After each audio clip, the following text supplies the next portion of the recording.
Okay, everyone, this is COVID and Cigarettes, the interview diaries.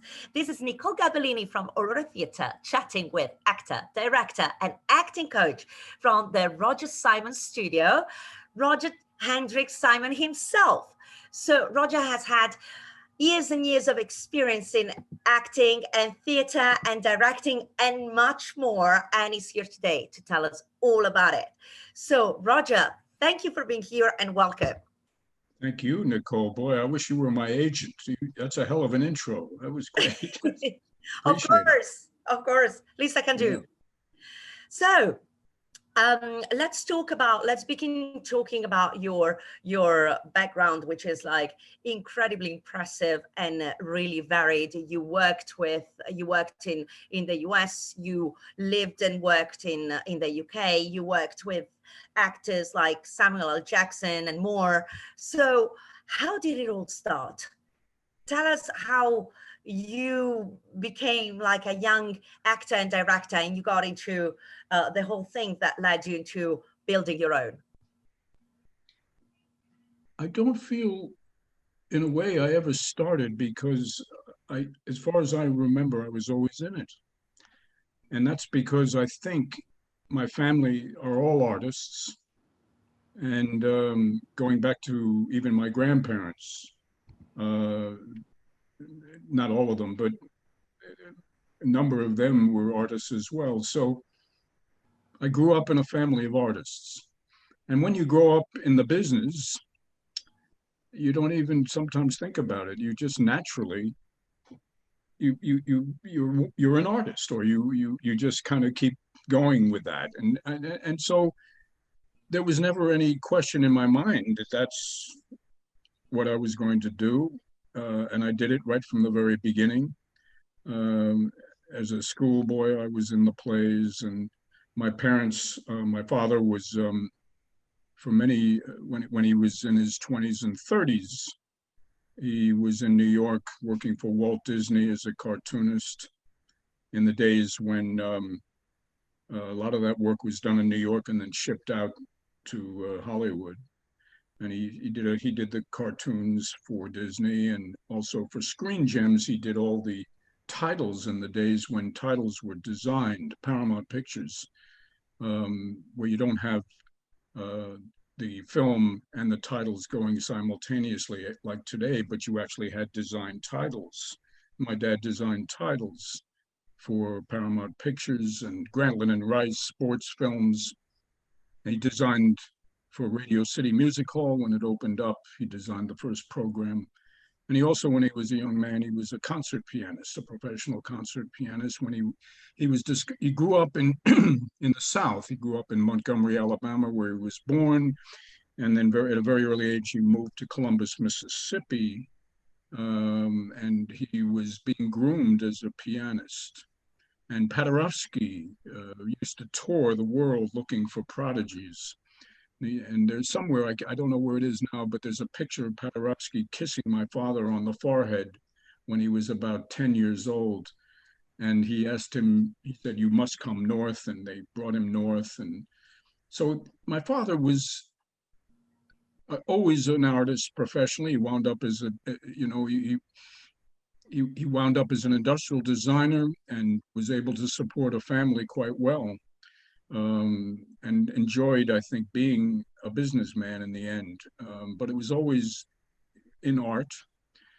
My mother was an actress, but not a great actress. She was a jack of all trades. She could design.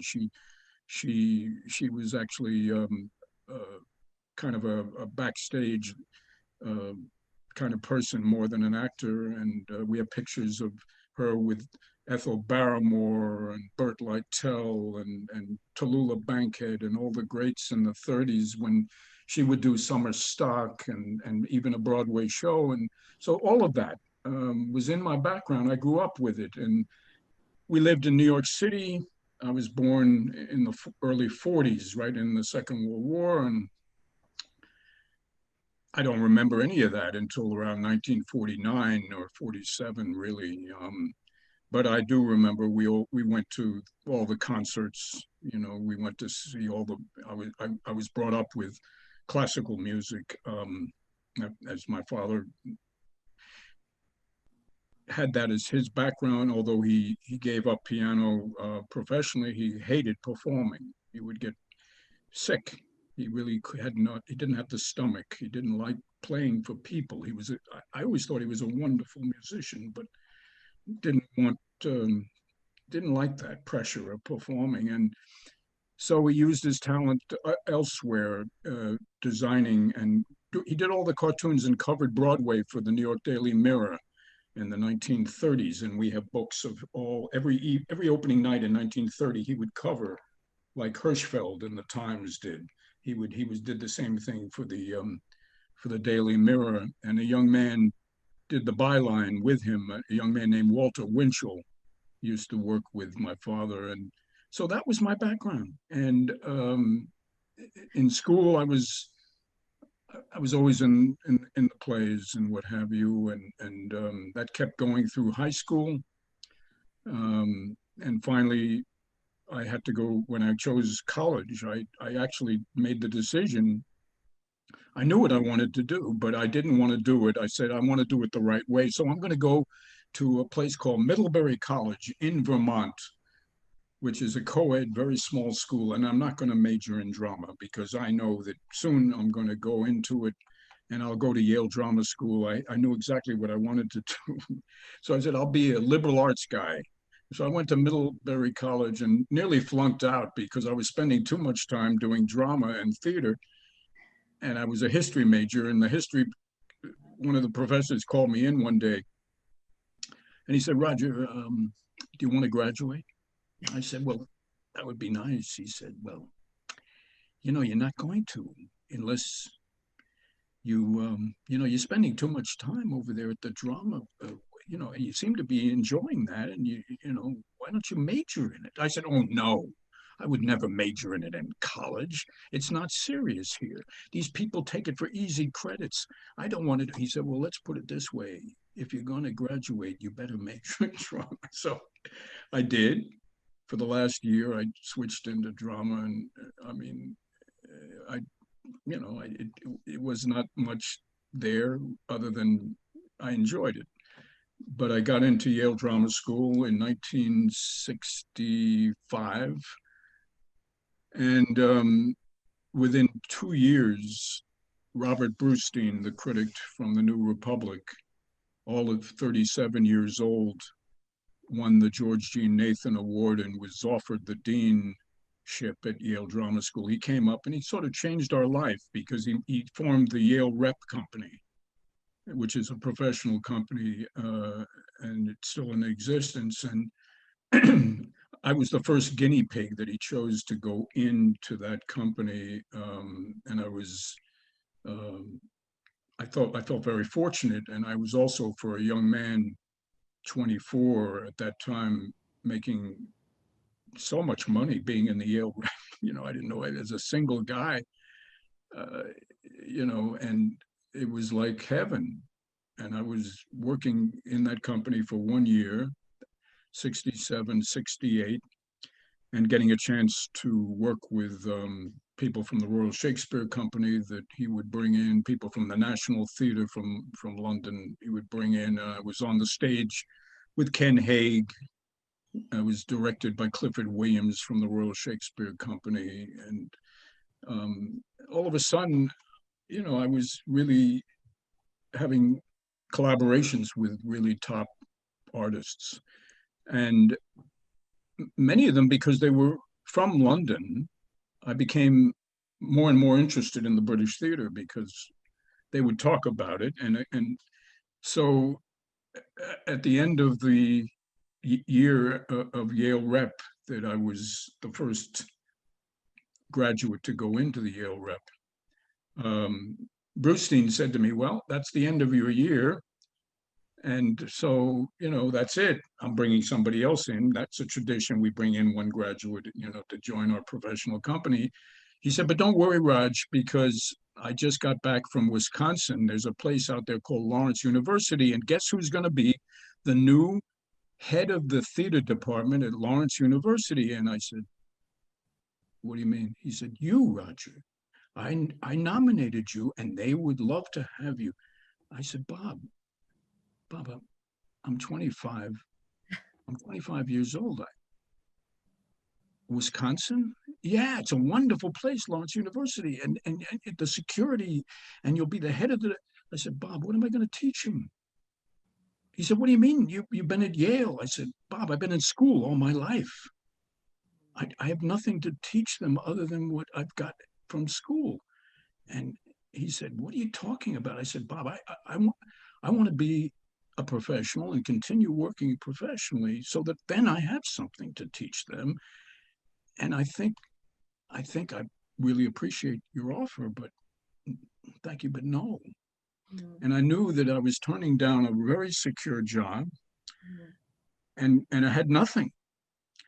So I had been to London in 1965 while I was still at Yale because I was curious, and I went up to Stratford and I saw Shakespeare done, and I watched them do it, and I saw people like Ian Holm and Paul Rogers doing Henry IV, and then the next thing you know, the same two were doing The Homecoming by Pinter, and I said, my God, they do Shakespeare and then they do Pinter, they do the two, and one feeds the other. Amazing. And I went back to Yale, and so I knew that I wanted to try to find a way to go back. I just had this feeling that this was what I wanted to do. Um, I had also started working at the New York Shakespeare Festival because Joe Papp, the founder of the New York Shakespeare Festival, was one of my mentors. He was on the faculty of the Yale Drama School. And so they were doing Volpone while I was at Yale, and there was an actor named Michael Dunn. I don't know if you remember him. He was a dwarf, a very well-known actor. He was in Fail Safe. He was in a lot of films. Wonderful actor. And he was going to play the dwarf in the Yale Rep production. But he said to Brustein, "Oh, I'm so sorry, Bob. I can't do it. I'm getting married. I'm marrying in that time frame, so I can't do it." So Brustein said to me, "Roger, can you play the dwarf?" So I said, "Sure, I can play the dwarf." And I had to get down and do this waddle on my knees, and I loved it. I had a pipe and a whole thing. Clifford Williams was directing, and by the time we did that production, my legs were so pained.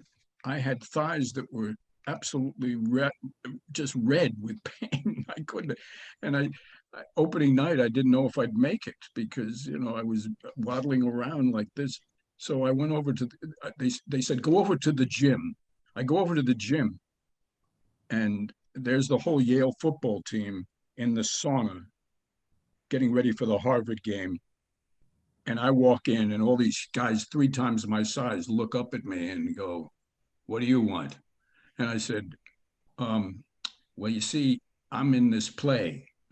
And they go, "Play?" I said, "Yeah, and I have to do this thing. I have to play a dwarf." They said, "A dwarf?" I said, "Yeah. What do you have to do?" I said, "Yeah, I'm in great pain. Yeah, what do you have to do?" I said, "Well, okay." So I got down and I started to do it. And they said, "You do that? Yeah, get out of here. We need it more than you." He said, "We got a big game." And it was an exciting time for me. This was, I was feeling like I was growing a lot very fast. And at the end of that Yale year, I, um, I decided I would take well, I did a play called Keep Tightly Closed in a Cool, Dry Place by an American writer named Megan Terry. She was a member of the Open Theater, Joe Chaikin's Open Theater, which was one of the great experimental theaters of the 1960s. And Brustein had brought the Open Theater to Yale. And I'd worked with the Open Theater while they were there, doing rehearsal warm-ups and what have you. So I got to know their techniques. So all of a sudden, Yale became a place where the classical theater of Europe and London and England was mixing with the living theater and the open theater techniques of the United States. it was like a collage of all these different techniques. And I was really very lucky to have all that. Some of my colleagues were very mixed up and didn't like it because they wanted one way to work. I welcomed all these different, very sometimes antagonistic and hostile. They didn't always get along at Yale. There were all these people with different ways of working. But for me, it was a gold mine. I was working with Paul Sills from Second City, doing an opera for actors, Dynamite Tonight, with all the Second City people and learning their techniques. And so in my middle 20s, I was cooking. I really felt like, wow, I'm ready to do something. And I had a chance to go to London in 1967 after the last year of my 3 years with a group of young Americans, rather wealthy young Americans, who wanted to be taken to London to see the theater, that type of thing, for the summer. And I was on the faculty. We went to University College in London and we did the summer. At the end of that summer, I did a play again. I did the Keep Tightly Closed with my students because I thought that would be a great experience for them. And when I had done it in New York, I forgot to mention, I was arrested for doing it. We brought it down from Yale and we did it at then the New Dramatists were down on the Lower East Side. And part of that play, we all played these very tough prisoners, murderer, kill, very tough guys in this prison. And there were 3 beds with blankets in the cell. And myself and Joe Capone, yeah, his name was Capone, and a wonderful guy, but a name like Capone. And I'll tell you why it's ironic in a minute, because we were arrested because the director, not me, I had given up the direction of doing it. I wanted to act in it, and I gave someone else a chance. I said, "Would you direct it? Because I want to act." And Joe Papp was my teacher. He suggested the play, so we did it. And this director thought it was during the Vietnam period. He thought it would be very provocative to use American flags on the beds as the blankets. Well, we did a lot of things on that blanket, including masturbate. There was a masturbation scene. There was all kinds of things in this play. And there were a lot of simulated sex and a lot of violence. And we did this play, and all of a sudden, these flash bulbs are going off in the house in the Lower East Side. And we looked at each other during the show. We said, "What the hell is this? They're taking pictures, but we never saw bulbs that bright." And of course, it was the police who had been tipped off about this play by somebody who was very offended. And as I walked back to my dressing room, some hand grabs me and spins me around and says, "What were the flags for?" And he didn't have a uniform. He just plain clothes guy.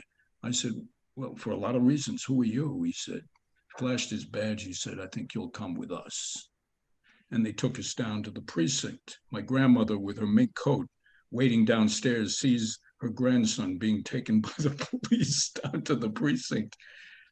And it was quite a national thing at that time. Yeah. Because there was a lot of unrest during the Vietnam War, a lot of protests. My mother had to sleep at night with a poker because she was fearful for calls she was getting in the middle of the night, because they made us give our address and where we lived in the photo that was in the middle of the New York Daily News. And underneath, with our names and addresses, it said, "They desecrate our flag." This was before the trial. "They desecrate our flag." You can't do that today, but then you could. And then next to that picture was Chuck Connors, the famous Chuck Connor movie actor, cowboy. And under his picture, it said, "He loves our flag." And he's raising the flag in Central Park. So there was great divisive feeling in our country about it. and I was in the middle of it, and the ACLU, the American Civil Liberties Union, Brustein said, "This is great. We're going all the way to the Supreme Court with this." He thought this was fabulous. He thought this would be a great cause. And he sends the ACLU, a young guy comes in with a three-piece suit, all of 28 years old, and says, "Boys, we're going all the way to the Supreme Court." I said, wait a minute. I'm an actor, and it wasn't my idea to do the American flag. It's not like I'm not trying to weenie out of this. It's just, I'm not making a political statement. I'm just doing a play. He said, "No, this is great. This is going to be wonderful. This is going to be," I said, "Excuse me, I don't want to do, I just want to graduate, and I don't want to." So we got out of it finally because my roommate from college, his father was a famous lawyer who had worked with Governor Tom Dewey when he was the prosecuting attorney of New York. And he said, "We'll take care of this, boys." And we go down to the court and they take our pictures looking like gangsters coming in. They said, "Hey, you," when we turn, and they take these terrible shots that turn out in the New York Daily News with the caption, "They desecrate our flag." And we walk in scared out of our minds with these suits on. And we start walking in to see the judge, and he says, "Where are you going? Come here, go down those stairs." This is the lawyer friend. We go down these stairs, and these three guys are down there in the cellar around a table, semi-dark. And he said, my friend, the lawyer, says, "Hello, boys." And they go, "Hello, Ed. These are the boys from Yale that I told you about. These gentlemen, do they look like criminals to you, boys?" And they said, "No, Ed, they don't look like criminals to us." And he says, thanks, boys, thanks. "Gentlemen, go back up." We go back up, we walk out. We start walking in to see the judge. He says, "Where are you going? Get out of here." I said, "What?" He says, "It's over. You're dismissed. Out." And I never found out how that happened. Wow. Until I met a friend of mine who was the Court of Appeals judge of New York, whom I had cast in a play that I had directed. And he told me, he said, "I know how that happened, Roger." He said, "Those guys were assistant DAs, and their job is to tell the judge who they think should be tried. And you happen to know somebody that knew them." And that's how it went. So, Right. Okay. So my early career, to answer your question, was full of a lot of, I would say, dramatic events and meeting a lot of people from New York, London, around the world. I was very lucky, but I also knew that I wanted very much to travel, and that I also had a deep feeling that theater, I felt like music, although it's a little different, should be international. And I always felt that. And it affected how I worked. And I wound up even in London, not just doing plays in English, but I found myself attracted to Europe and national theaters, and I was getting invited to direct in European national theaters with translators, which sometimes worked, sometimes didn't. But I loved the experience of going back and forth from London to Europe. And then the State Department knew of my work and would send me to India, to Pakistan, to Iran, to South Africa, to direct workshops in those countries between 1972 and probably 78. In that period, I was going back and forth, mostly from London, to these places for short stints. But everywhere I went, Nicole, the interesting thing was that after I left, those countries would blow up. It was a time when there was great unrest, and these countries were interested in the American culture, and so they were hungry for professionals that could come in and work with their people in whatever field their expertise was. So I'd be sitting in Tehran having dinner at the top of the hotel overlooking the US Embassy just 1 year before the revolution. And no one knew this. It was 1976. And there were Germans, Italians, nobody, there were no Iranians. It was all, the Shah had brought the whole world to Iran and was paying them quite well. Not his own people, but foreigners. And I could then understand why those Iranians were so angry, because they were being treated as second-rate citizens in a way. All the importance was on the foreign culture to try to westernize Iran. And so it was a great experience to try to actually be around these places and to work with actors from all nations. And as you know, actors are actors. So when you get into a room with actors and directors and writers, a lot of the other stuff just disappears, and you start working. And you don't think about it anymore. But in the beginning, I remember being in Karachi. I started to talk to my group, and I saw they were all very depressed. This was the morning, my first morning, and I said, "I'm sorry, did I say something already?" I said, "What did I do?" And they showed me the newspaper, and I had arrived the day after Bhutto had been assassinated. And now I was to run a workshop with all these people who were pro-Bhutto actors in Karachi, because that was his home. And it was a lot of experiences. I avoided talking politics, of course, as much as I could, although they were interested in hearing my views. And I said, that's not why I'm here. Let's talk about the theater, and kept it on that basis. And in Iran, I would go out with the actors after a workshop. They would take me to their professional production. And I remember seeing a very commercial show in Farsi, which of course, I didn't understand. But afterwards, I said, this was very wonderful. I could see how good you guys are. I can't understand it, but I got a lot. Can we have a drink and talk? He said, well, we can't drink, I said, I'm sorry, of course. Well, let's have coffee. So we'd go for coffee. And I said, I've got to ask you this. I said, this is great comedy work. But do you ever do classical work? Do you ever do Shakespeare? And there was this silence. Almost you could cut the air with a knife, and they started to look. I said, something wrong? And they looked back at me and they said, well, Roger, you see, we can't do plays about the death of kings. Okay.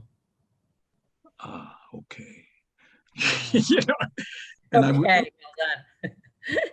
By the way, so he did not write only about death of kings, like he wrote about other things. I said they're comedies. Shakespeare writes comedies too. Exactly. We can do those, Yeah.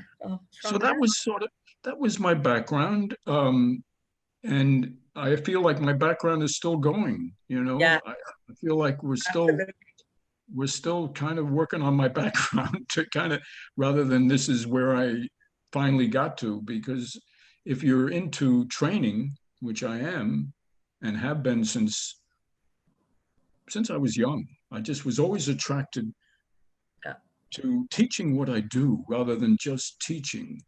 And I remember thinking when I was at Yale Drama School that the best teachers that I had were the people working on Broadway currently, rather than people that had been there 20 years and were I mean, they might have been good teachers, but they'd lost the edge somehow, I felt. And I wanted to, Joe Papp, when he was at Yale, was running the New York Shakespeare Festival. Clifford Williams was still directing at the RSC. Jonathan Miller was at the National. I wanted to be that. I wanted to share what I was doing this week. So when I go into the studio, my own studio, which I've had since 1978, I never feel I'm just teaching. I feel like I'm a collaborator with other artists who may be younger, but we're all discovering. And I share whatever experience I can, but I try not to, you know, teach rather than I'd rather try to collaborate and direct as much as teach and get it out of them, which you know so well because I've seen you teach so beautifully. Thank you. And so I've always been a teacher in my mind, and but it's that kind of teacher I've always wanted to be, rather than I'll teach when I'm not working. I know a lot of teachers that do teaching when they're not working, or students that take class when they're not working. I always feel you take class when you're working. I mean, the people that take the most classes are the Broadway people because they keep keeping in shape while they're, you know, on things they can't do in the Broadway show.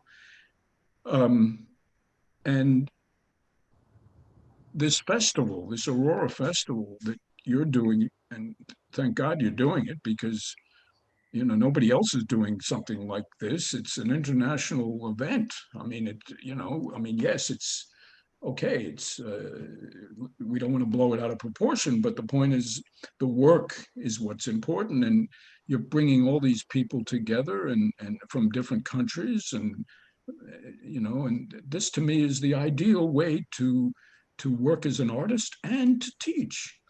You know, this is very exciting for my students to be able to say they're doing a play with Hong Kong and all these different things, and I'm sharing the experience I had when I was young.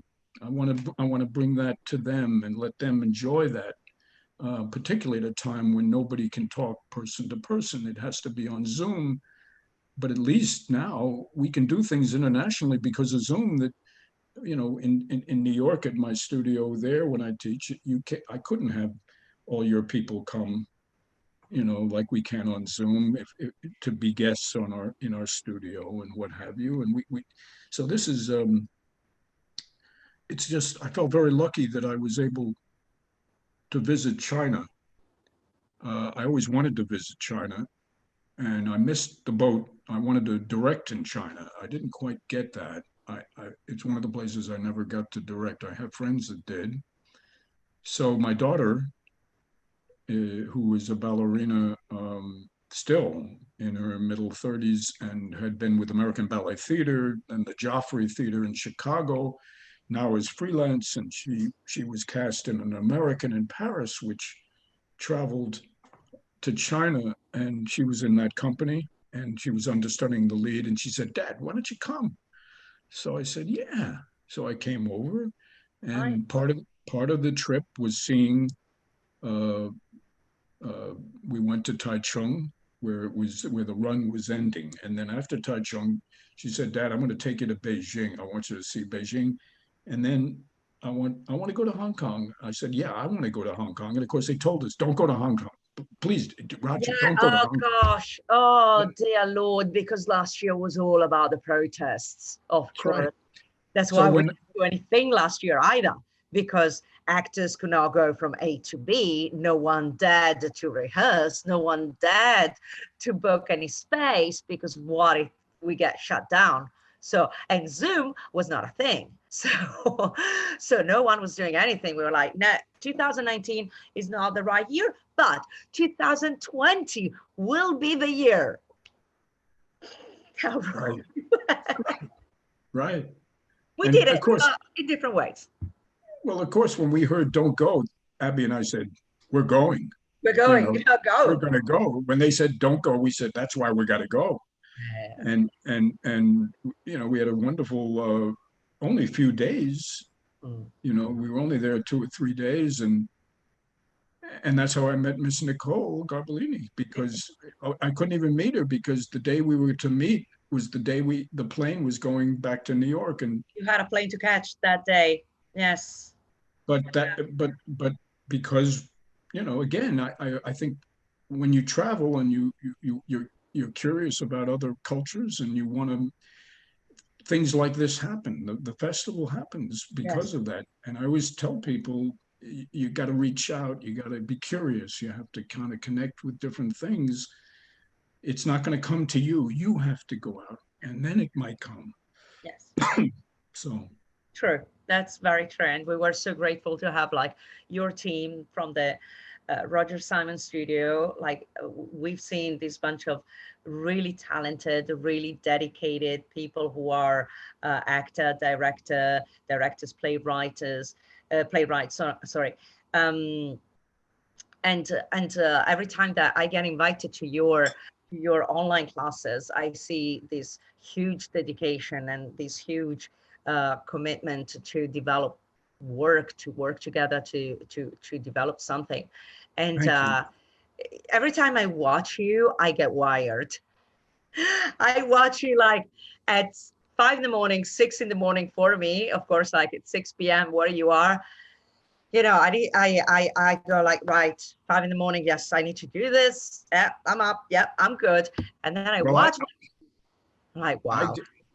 I get wired by seeing somebody get up that early to, to, to watch. That wires me. it's Yeah. it's it's so great to see the amazing work that you do. It's like the creativity flowing, the talent. It's it's incredible. It's really incredible, and I'm extremely grateful to have been invited to have been part of it. Cannot thank you enough also for you and your team for being into this. So thank you. It's been a real pleasure, and you know, again, um, these things tend to, sometimes you don't know where they're going to go, but the connections sometimes lead to other things that you Yes. never know where they're going to go. And Yes. but just making the effort to bring people together like you're doing, uh, that's the real spirit of art, I think. I mean, and that's where art really can excel. And I always think, you know, maybe artists would, if they were in control of the world rather than politicians, maybe, Yeah, sure. you know, I know.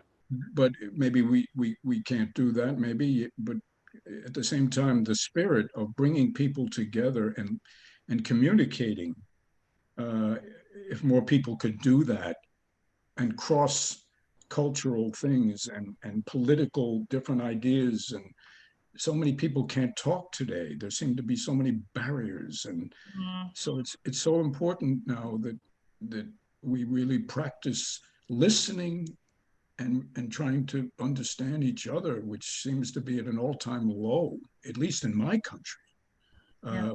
where nobody can make a deal anymore.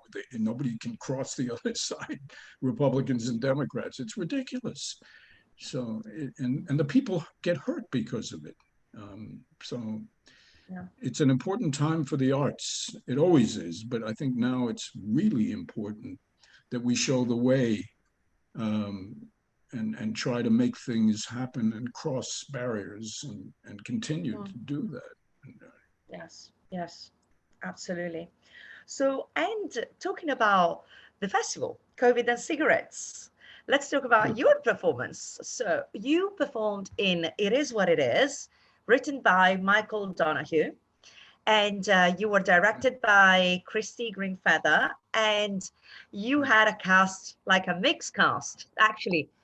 Mostly it was Hong Kong based. The New York based part came with you. So, how did it all work out? How was it? it was a lot of fun, actually, Nicole, and we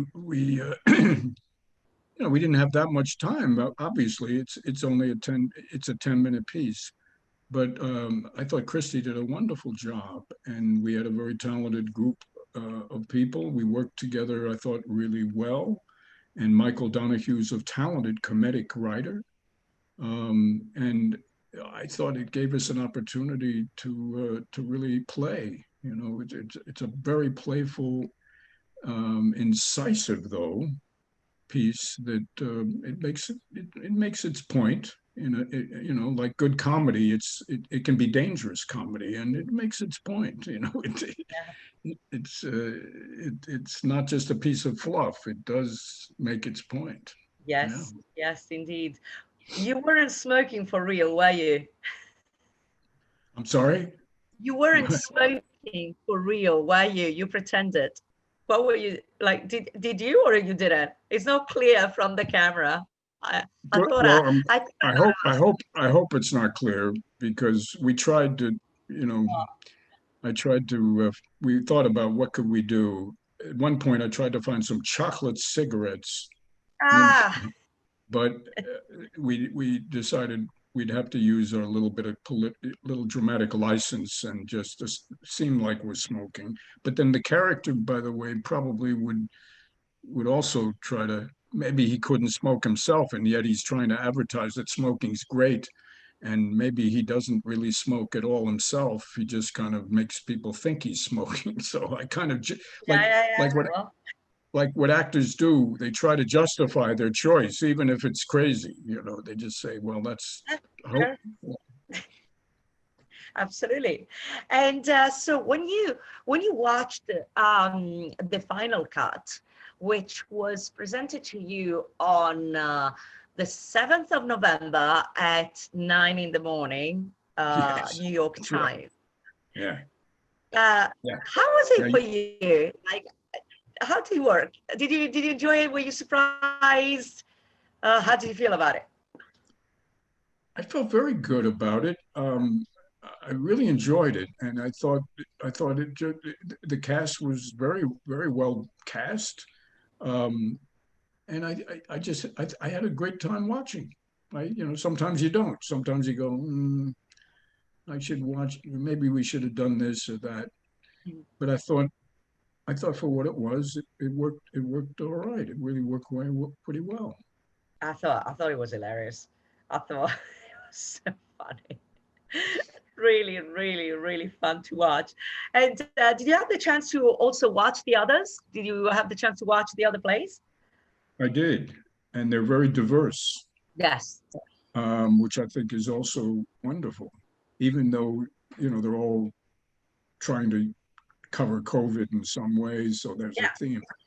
But they're very diverse, and we were very excited about our own entry that we developed in our Simon Studio professional lab of BRB by Omar Bakri. Um, and then we had, I guess, 4 or 5 other actors that were Yeah. in 2 or 3 other plays. Yeah. But it was a very entertaining and provocative group of 10 pieces, I thought, and a true festival, a true Yes. festival. Yes, there was a bit of there was a bit for everyone. There were a lot of situations where a lot of people could relate, from comedic, satirical pieces to couples who need to learn how to cope with COVID, stressed out parents, and more. So I thought I was one picking the plays, and I thought the more variety here, the better, and the more diversity also, the better. And one thing that I received from, as a note that I received from a lot of playwrights were like, please go with a diverse cast, please make it as varied as possible. I'm open to ideas. I'm suggesting the nationality because like when I wrote it, I didn't have this in mind, but please, the more the better. So it was really interesting. We had people from all over the world. I mean, based in Hong Kong, based in New York, but lots of different nationalities, accents. Yeah, it was backgrounds. It was amazing. was like really, really interesting, like what I wanted really. So yeah. It was all of that, and also um, to experiment with this medium that we're doing right now, this thing called Zoom, which when the pandemic started, I have to be honest, I was petrified.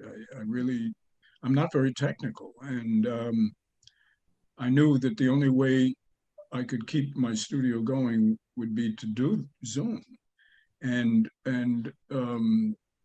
it was touch and go. To try to learn how to do it in the beginning, and I think now though, and I remember thinking, but this isn't really theater. You know, what is it? And it's not really film either. What are we doing? And yet I've learned, I think, in trying to do so I've been doing it since May now. I started in April doing it. I didn't do anything for about a month, figuring what the heck am I going to do? I don't know. Um, you can do some interesting things with it. Um, it is limited, like everything, but I think people are learning how to use it. And if it's not live theater, which it isn't, it's sort of its own thing to tell stories. Yeah. And I think the use of the space, I'm trying to encourage our people to not just do talking heads, but to really make to try to use the space as you would on stage, Mm. and to let the director edit that, but you be responsible for your own mise en scène, your own work, Yeah.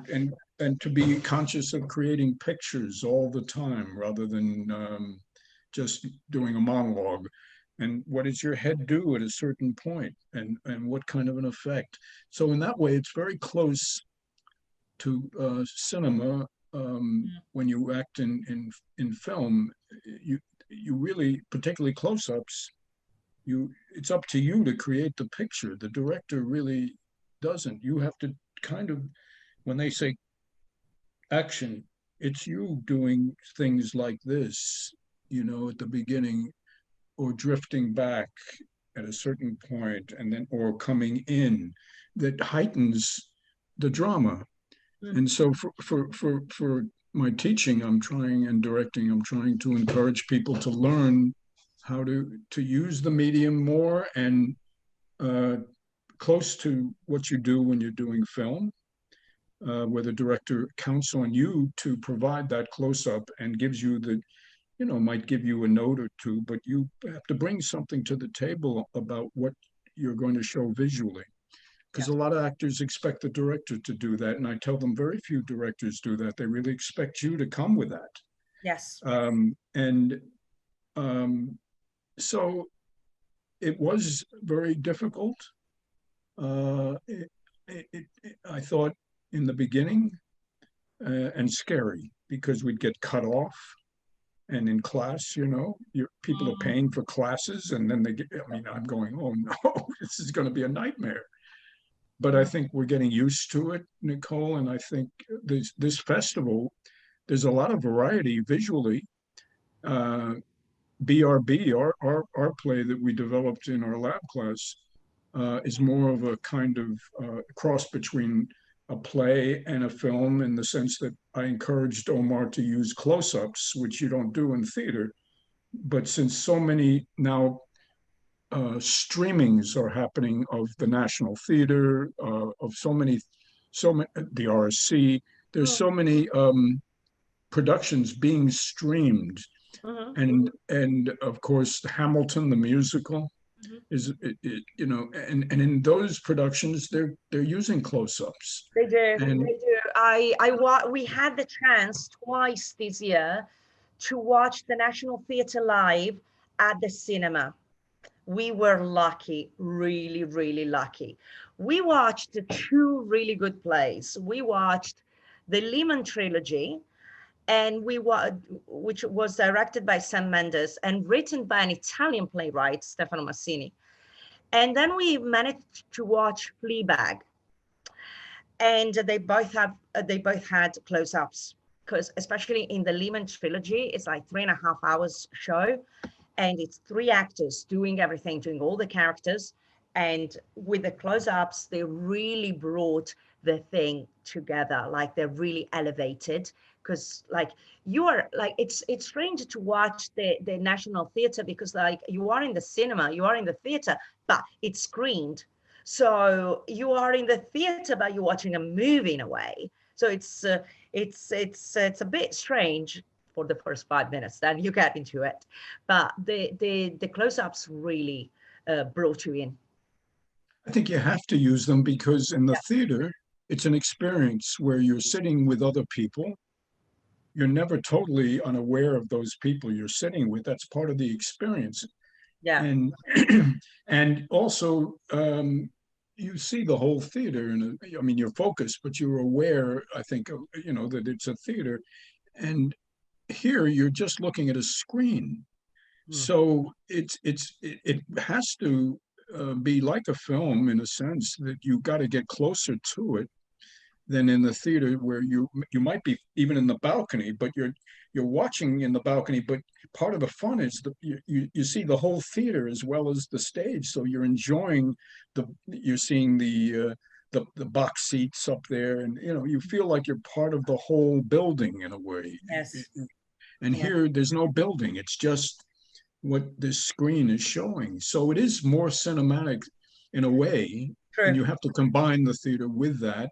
Yes. Uh, Yes. you It's know, it's interesting how it is developing, because as you said, it's not theater, it's not movie per se, but it combines elements of the two. And one thing that I tell to my students these days is, don't underestimate the power that you have these days of self-tape. With the self-taping, whatever you want to audition for something, whenever you want to, get yourself out there, you need to self-tape, and you need to know how to do it, because there are casting directors out there and who don't care about your geographical restrictions.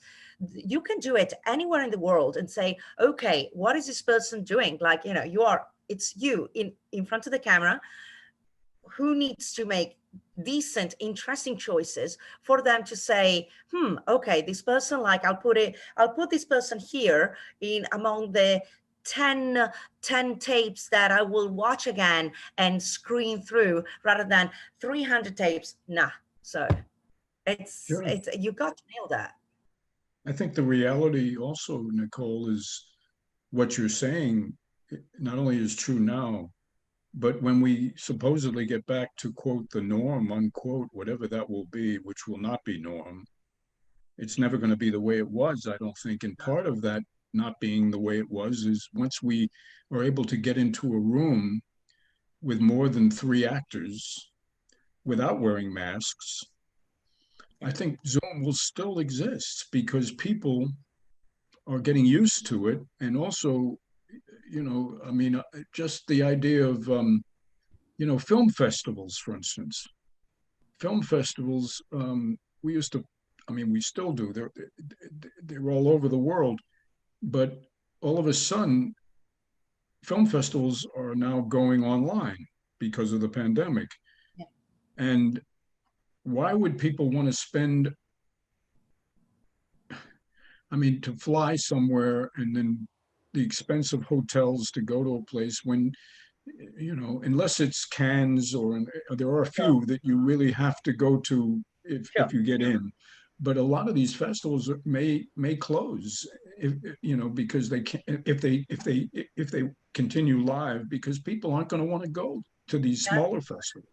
Yeah. They want to do it on online.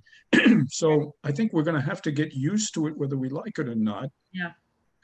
and find ways to incorporate it. And I'm thinking in my own studio, I'm thinking ahead that some of it's going to be live and some of it I'm going to make available for Zoom, and so that I can continue to have some of the international people working with us that we can't do if we have live. Why would I want to lose that?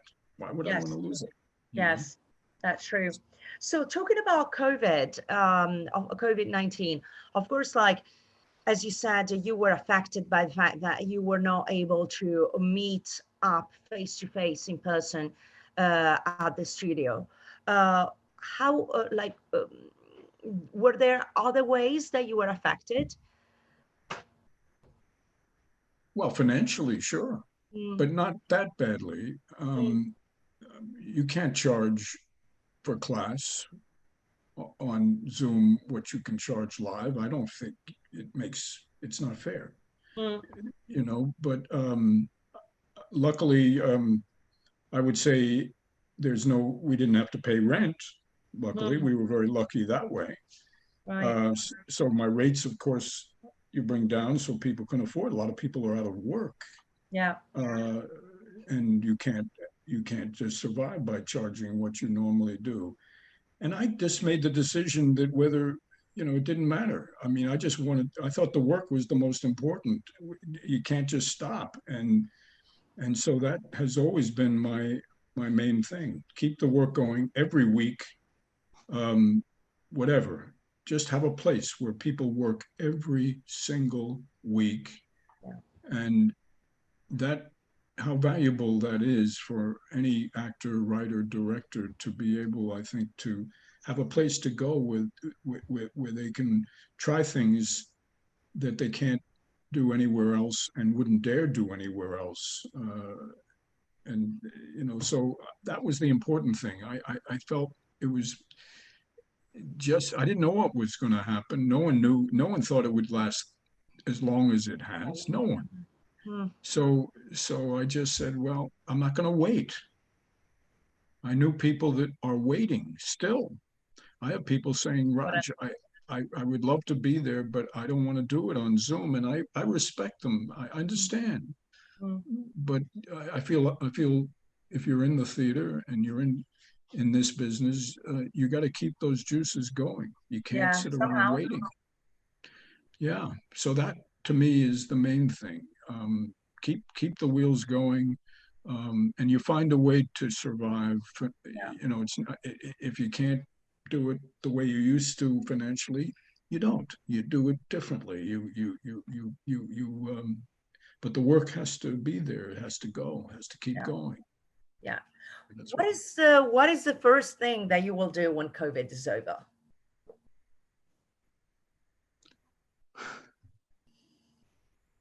well.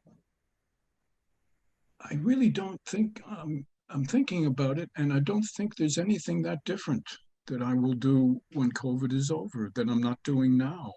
Mm, Um, I'm connecting still with the same people. I'm trying to, and I'll just continue to do what I'm doing. Only I will be doing more live work, and luckily, knock on wood, I'm working still professionally during COVID as an actor. I just finished a feature film, um, so it's been a good year so far. I'm very lucky. I have 3 feature films that are coming out in the next 12 months with nice roles, and so I don't see myself being in a different situation. I thought about that and I said, gee, how will it be that different? Um, I really, I think for me, it'll be just doing what I've always done. And that is, whether it's on Zoom or whether it's live, I just keep doing what I'm doing and finding new ways if I have to adapt, because you can't repeat if the times tell you you can't, you have to find some new way to do it. But we don't know what that new way may be yet. I just feel it will be a combination of what we're doing now with live theater and live class work. Um, I don't see it as, for me anyway, a major difference. For me, I don't see myself doing something drastically going back to what I would, I continue to do what I've done. sure. I want to travel. That's the only thing I'm missing. Apart from that, I'm fine.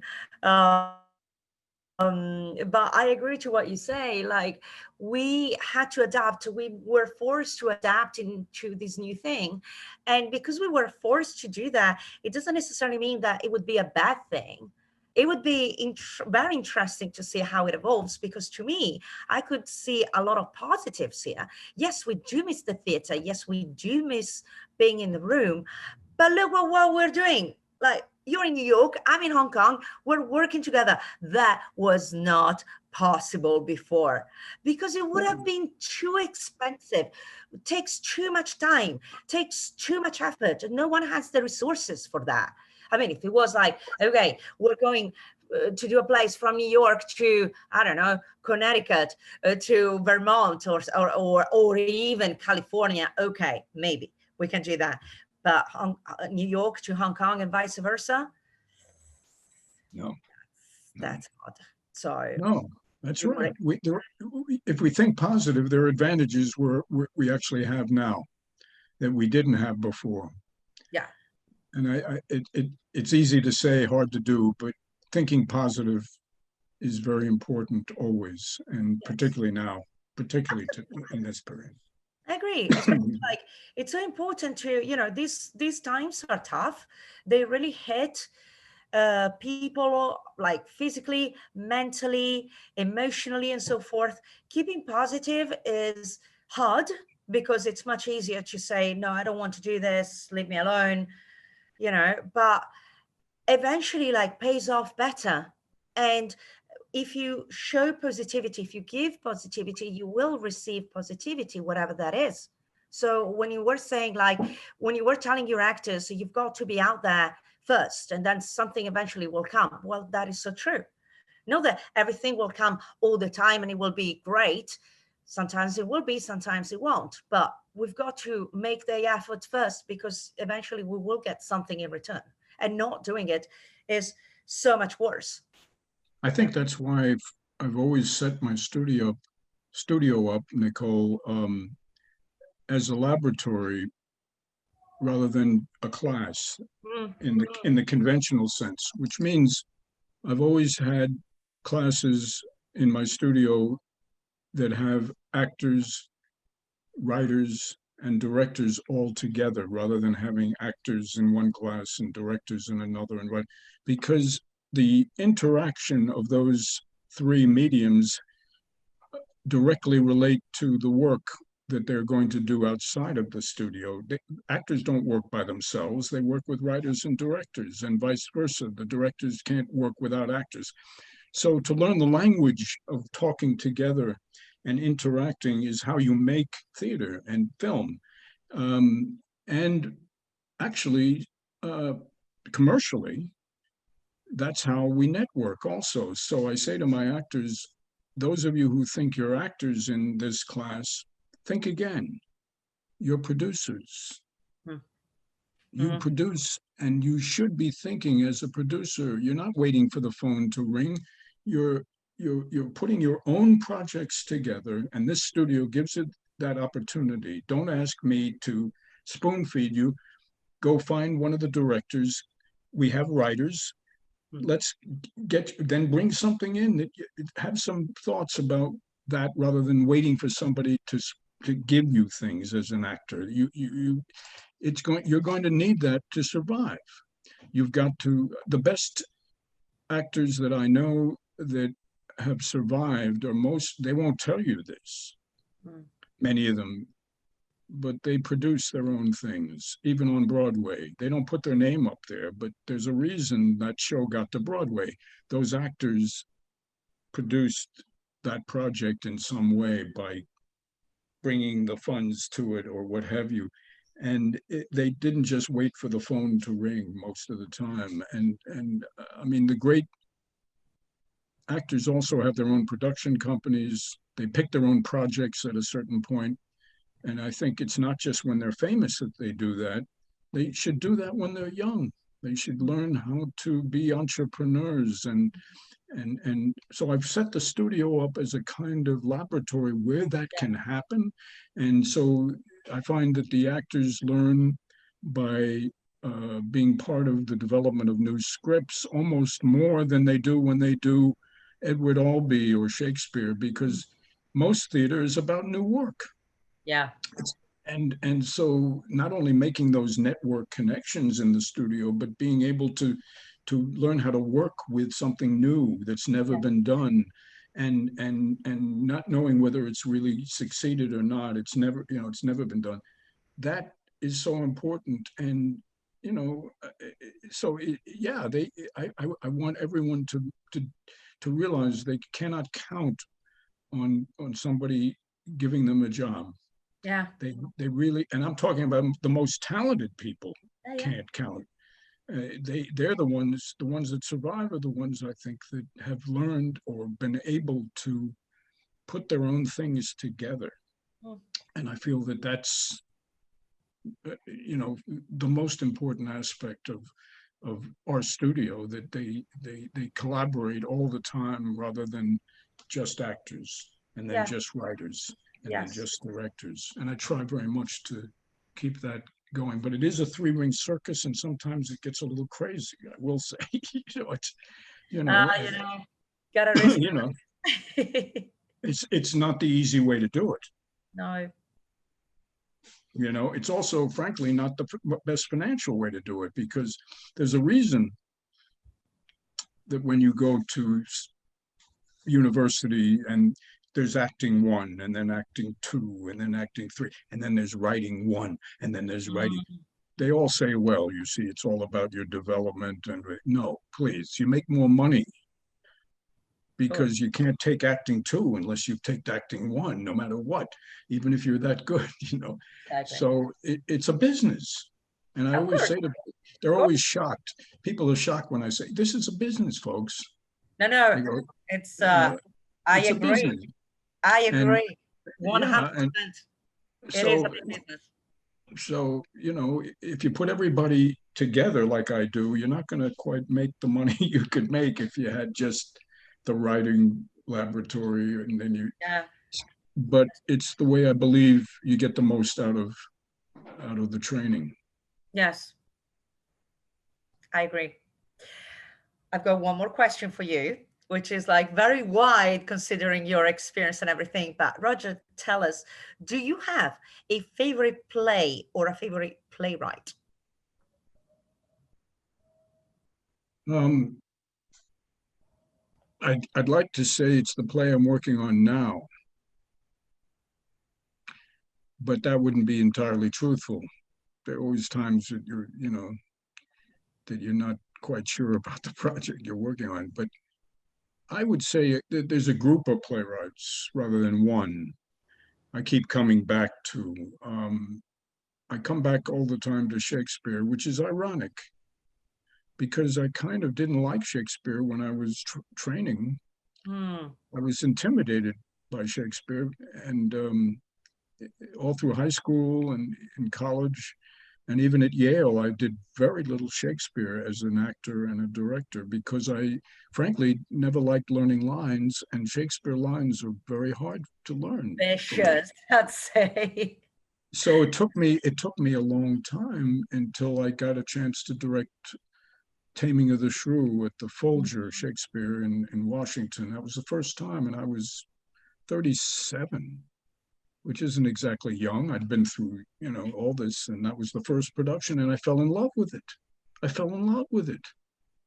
It felt like a Western to me. I could see, I didn't put Western clothes and a hat and boots, but it had that feeling of the macho, the whole thing. And I just felt, wow, this is fun.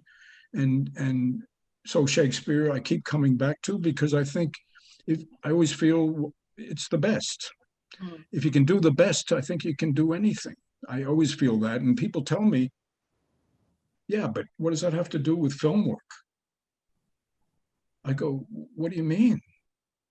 I mean, are you saying you don't need any kind of sense of speech when you're doing film? You don't need voice in film? You don't, you should just mumble away, you know. I mean, I think I think I think it helps stretch you as an actor. And then when you do film, I think that work, that disciplined kind of work, that vocal technique, you don't use the whole voice maybe, but that voice, don't tell me you don't need a listenable voice in film.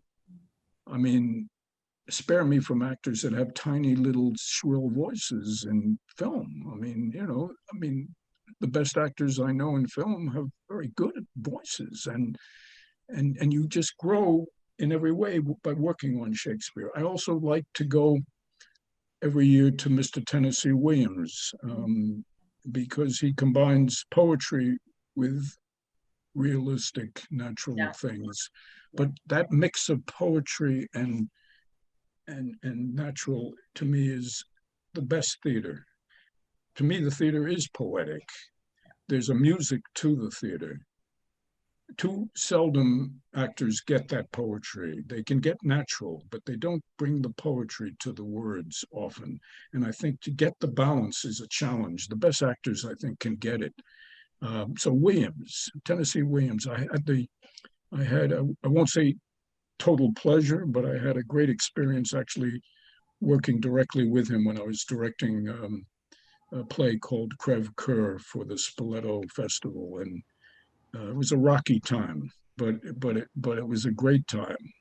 And I grew, painfully grew, but I grew. And I remember we were having, we would have wine together out of rehearsal. And at one point, he said to me, "My boy," he said, "there's very little we have in common."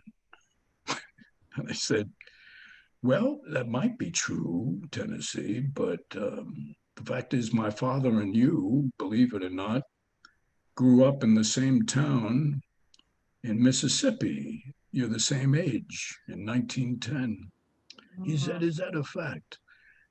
But we got to know each other, respect each other, and I just always loved him, his theatricality and his, as I say, his way with the poetry as well as that Yeah. natural thing. And then Mr. Chekhov is somebody I keep coming back to, and his birthday is in January. And every year in our studio we celebrate Chekhov's birthday, and in March we celebrate Williams's birthday. April we celebrate Shakespeare's birthday. Yeah. Um, and um, and then in the spring, from the birthday of Shakespeare in April, we develop a thing I do every year at the Players Club in New York. We're invited to come down. It's a great club. It was Edwin Booth's home. I don't know if you've ever been there when you visited New York. No, I was But not. No. it's in Gramercy Park. It's a beautiful old Gramercy Park home that Edwin Booth lived in, and when his brother killed Lincoln, he was so humiliated that he formed the Players Club in 1879, I believe, as a club for actors who were not able to go to other clubs. But he made it a club not just for actors to meet actors, but he brought the most famous, because he was at that time Mick Jagger. Edwin Booth was like the Mick Jagger of his time, because an actor who could do Shakespeare was like a rock star if you were like Edwin Booth. And he brought the president of the United States in to open the club, and he brought politicians to come in to meet the actors. He brought business executives. He had Civil War generals. Mark Twain was a member, and there's a tradition there of theater. So every year, our studio gets invited to do something that I put together called Bard at the Bar, and it's a way of doing an environmental piece using about 17 of the Bard's plays in excerpts mixed with songs and dance. And our whole studio is focused on that in the spring, and then we perform it. And you don't know who the actors are and who the audience is, because we're all mingled in this in this environment. It's all in the round and what have you, and just Nice. one table and two chairs, and that's it. So yeah, I do. To me, those three, Chekhov, Williams, and Shakespeare, and hopefully the play I'm working on now. Excellent, excellent. Well, speaking of Shakespeare's lines, yes, I know how challenging they are, but I had to face a tough challenge as an actress a few years ago, saying the lines of Hamlet backwards. Have you ever done that?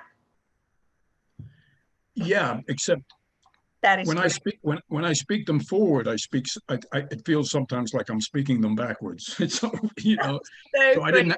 I don't have to do that to feel that sometimes. There's this, there is this comedy. I don't know if you ever watched it. It's this comedy called The Complete Works of William Shakespeare Abridged. Yes, I know that.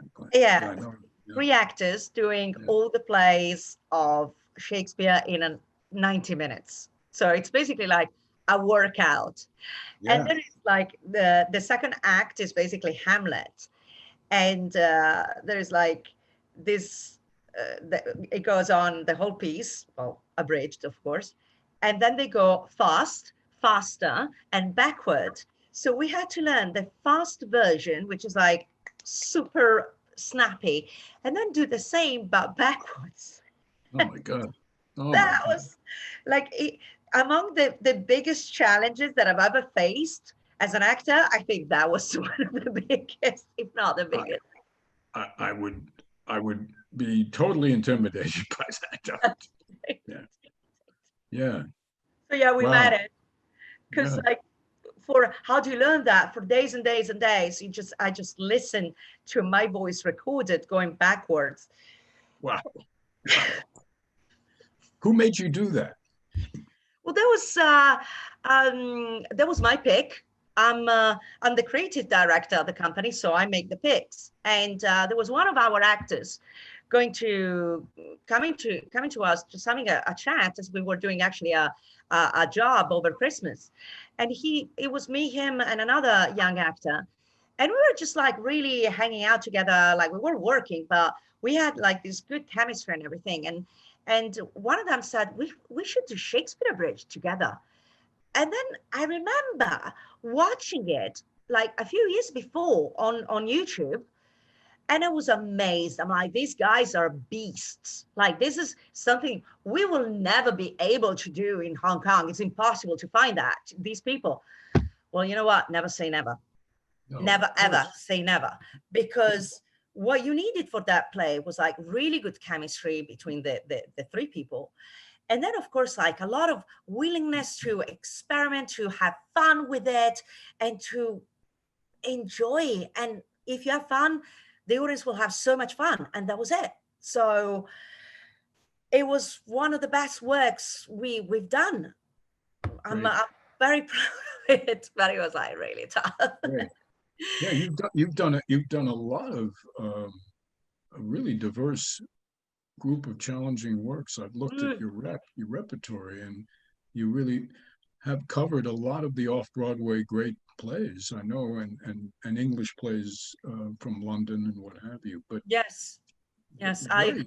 One Yeah. thank you. One thing that I like are like these really hectic um physical comedies. So Shakespeare Bridge would be one of them. I directed the 39 Steps. That was crazy, but it was so much fun. That unfortunately we only had to do it for like 4 days because that's all we've got available. But we made sure that the theater was full. I said, like, don't miss that, because honestly, I watched it for like 2.5 months directing it. I'm watching it and I'm still laughing. So you got to watch. Everyone needs to come and watch it. Oh, And it was so wow. much fun. Yes, Wow. Great. I like Did I you like these things. do you get actors outside of Hong Kong who speak English in China? Can they come, or is it? Sometimes, yeah, Yeah. sometimes. Yeah. Still in the area though. We're still talking about people based in China, maybe at the border with Hong Kong. Sometimes it happens. Yeah. Yeah. But there's an amazing like pool of talent in Hong Kong. Like there are really good people who trained, went to drama school, or done theater before at university, and you know, like my husband is one of them. You might have watched us in Screens Apart. Yeah. Yes, so that's my husband, and Wow. he Wow. he did theater at uni, and he just loves it. And you give him a script, he reads the lines, and he does it the way he's supposed to be. Like Wow. amazing. That is a talent that I realize it's a talent. It's a talent that a lot of British people have, because it's in their background. They study so much literature, so much Shakespeare and Marlowe, and you know, Joyce, whatever you name it, they have it. They That's it. got that, and they all do theater at university. Like it's almost impossible not to have a theater team and a sports team. They do. Everybody does it pretty much, and they become so familiar with texts, with analyzing scripts, and it just like takes so little for them to break it down. Amazing. Yeah. Well, that's true. Yeah.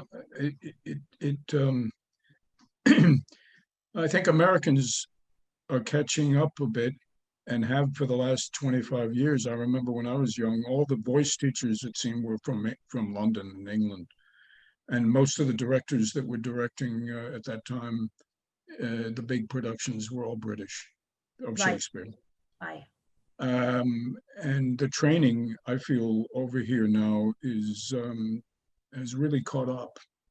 And there's so many more actors that have language now and can do the classics as well as good contemporary work. And there are good, terrific voice coaches who are American.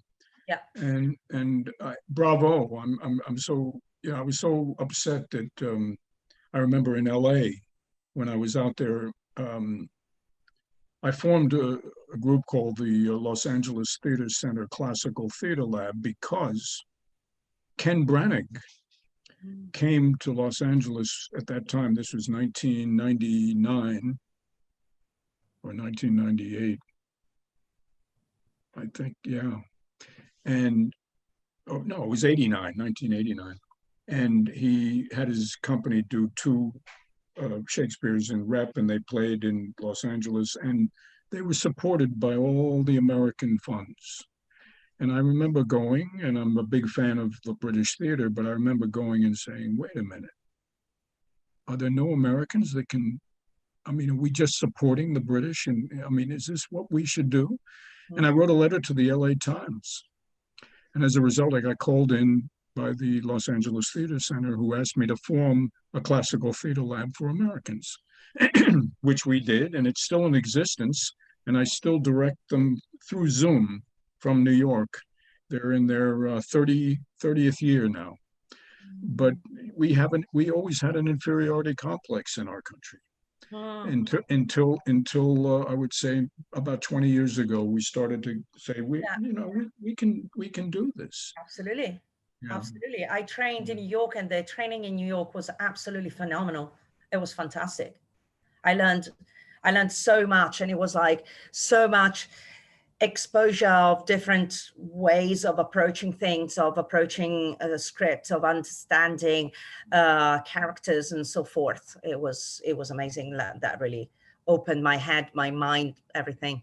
What was the school in New York? Where did you? I went to a summer course in New York with the Labyrinth Theatre Company. Oh, well, the Labyrinth, sure. Yes. Excellent. Yes, and it all started because back in the days I was in New York, and I picked this script from the drama bookstore called The Last Days of Judas Iscariot, which was written by Stephen Gurgis. Yeah. And I read it, I was like, oh my God, this is fantastic. I need to put this on in Hong Kong. And after that, we put on another play of the same playwright, And I read about his background and what he did and everything. And then I discovered this company, Labyrinth Theatre Company. And these plays were all directed back in the days by Phil Hoffman, who also happened to be one of my favorite actors.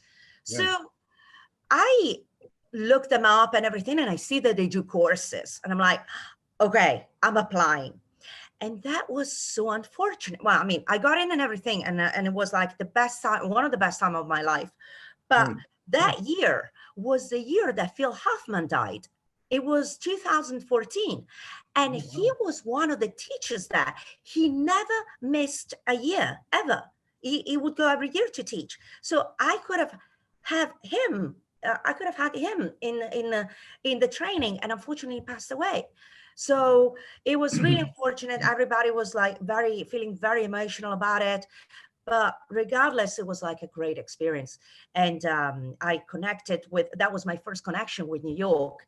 And David Deblinger, who directed Happy for You in CNC, was one of my teachers. And we became friends after the course, and we kept in touch and everything. And we spent hours and hours thinking, how can we bridge Hong Kong and New York together? Like, you could come here and do a play, we could come to Hong Kong. How does it work? But then, like, after talking and talking and talking, it was like too expensive, too troublesome, too far. It would take a minimum of a month at least. So it was like, we don't have the resources to do that. What do we do? And then this year clicked, and I'm like, David, finally, you and I get to work together for the first time, finally. So that's why. It took a pandemic. I know, right? That's what I'm grateful for. Like, I know it's a silver lining, but I'm so grateful for all this. So that's great. Yeah, that's right. For the work with him, with them, with you, with all your artists, all the people out there. So it's incredible. So it was indeed, and is indeed. Still, well, we go till mid-January, I think, right? It keeps going till January 7th. Yes. So basically, some of the plays will still be on for a little longer. Some others will not be. Basically, some of the playwrights have agreed to it, some didn't. So I'm going to touch base again with them and see what the final consensus is, but some will still be out there. So so yeah. Do you hope to do more? Do you hope to do more like this kind of thing? This is your second festival like this, isn't it? I mean, you did one before that was what was it? It was some other title, but that is the third, actually. I did the first one was coffee and cigarettes, and the second one was champagne and cigarettes, and then we had COVID and cigarettes. The first two were very local, because we did them in Hong Kong. Well, I mean, the show was done in Hong Kong playwrights, artists. So yeah, mostly was Hong Kong. This one is like the first one that is like global, virtual and global. So it's wonderful. Are they covering you in Hong Kong for this festival at all? Are they giving you any? Not really, huh? No, I'm all on my own. I'm completely independent. So in a way, I'll tell you what, in a way, there are some advantages, because I don't know in the US how the grants work, what the council or the state supports. But here it's incredibly bureaucratic, for one thing. Second, if you agree to take to receive help as an NGO or a charity, you've got to stay with what they tell you to do. For example, they say, we give you the money, you have to be restricted to this, this, and that, and that's it. So let's say that I've always traded my freedom for money, which in a way it's okay, because I value freedom over everything. And second, I always made it work. So financially, it's never been a stretch. I am my own entrepreneur. I check with costs, budgets. I'm in charge of that.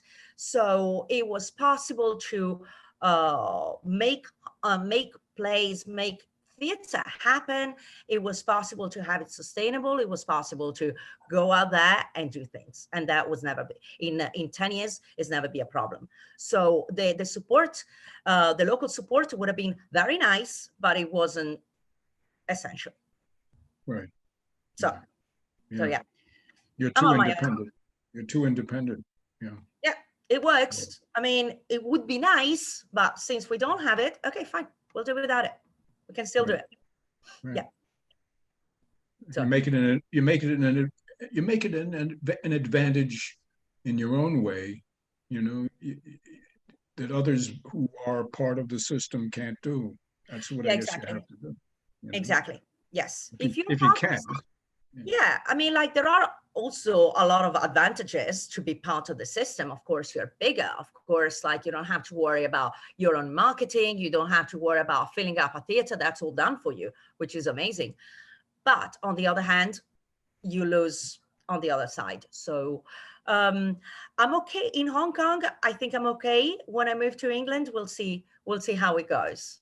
But I know that England has a thing for the arts and theater, and a lot of money was put into the performing arts because of how much they suffered during COVID. So yeah, and I would think you could use your Hong Kong experience and possibly do things like you're doing now with Hong Kong and London. It could make it unique, you know, give it a niche. Yes. Okay. Yes. So I mean, it's exciting. I mean, don't get me wrong. I'm terrified. I am leaving Hong Kong after 15 years. My goodness. But, you know, time to move on somewhere else. So very scary and exciting at the same time. We'll see. I'm sure it'll be great. I mean, you'll be growing and yeah, that's all that you need to be doing. If you can't keep growing, then that's true. That's true. Yeah, but it is scary. Yeah, it is scary. Yes, very. I love London, so I hope to visit you. I would love to. Please. I was there a year ago, and I hadn't been back, like, you know, for many years. And I visited all the theaters that I used to direct at, and the Royal Court Theater, and it was great to be back and see those places. And you know, it's a great town. A great town. It is. Yeah.